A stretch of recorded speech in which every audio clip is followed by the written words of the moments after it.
Hello all, welcome to movie time. ఈరోజు movie update గురించి తెలుసుకుందాం. మన pan India rebel star Prabhas గారు నటించిన కల్కి 2898 మూవీ రేపు పెద్ద ఎత్తున విడుదలవుతోంది. ప్రభాస్ మూవీ కోసం ప్రభాస్ ఫ్యాన్స్తో పాటు ప్రపంచ మూవీ లవర్స్ ఎదురు చూస్తున్నారు. కొంచెం పాజిటివ్ టాక్ వచ్చినా 150 కోట్ల షేర్ ఖచ్చితంగా వసూలు చేస్తారు.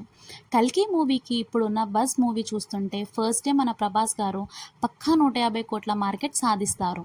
అదే రేంజ్లో మార్కెట్ కూడా జరిగింది. అడ్వాన్స్ బుకింగ్ కూడా చాలా చోట్ల బుక్ అయ్యాయి. ఎక్కడ చూసినా ఫస్ట్ డే ఆన్లైన్ హౌస్ఫుల్ అయ్యింది.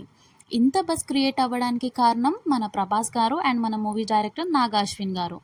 డైరెక్టర్ నాగా అశ్విన్ గారికి వచ్చిన ఒక్క ఐడియా వల్ల కల్కి మూవీ గురించి మన తెలుగు వాళ్ళే కాకుండా ప్రపంచం మొత్తం మన పురాణాల గురించి, మన మహావిష్ణువు దశావతారాల గురించి తెలుసుకుంటున్నారు.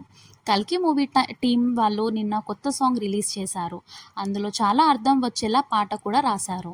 అధర్మాన్ని అణిచివేయడానికి, ధర్మాన్ని కాపాడడానికి మహావిష్ణువు అవతారాలు ఎలా ఎత్తాడో, ఇలా దశావతారంలో శ్రీరాముని గురించి, కృష్ణుని గురించి, నరసింహ అవతారం గురించి, పరశురాముని గురించి ఇలా దశావతారాలు ఎత్తి ధర్మాన్ని కాపాడాడు.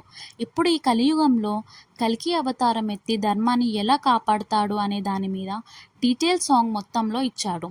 ఈ కలియుగంలో ధర్మం ఎలా గెలిచింది, అశ్వత్థామ లాంటి వారు ఎలా ఈ కలియుగంలో మంచిగా మారారో ఫుల్ డీటెయిల్స్ కల్కి 2898 మూవీలో నాగా అశ్విన్ గారు ఒక ఐడియాతో చాలా రీసెర్చ్ చేసి ఒక గొప్ప మూవీ మన ముందుకి జూన్ 27న తీసుకొస్తున్నారు.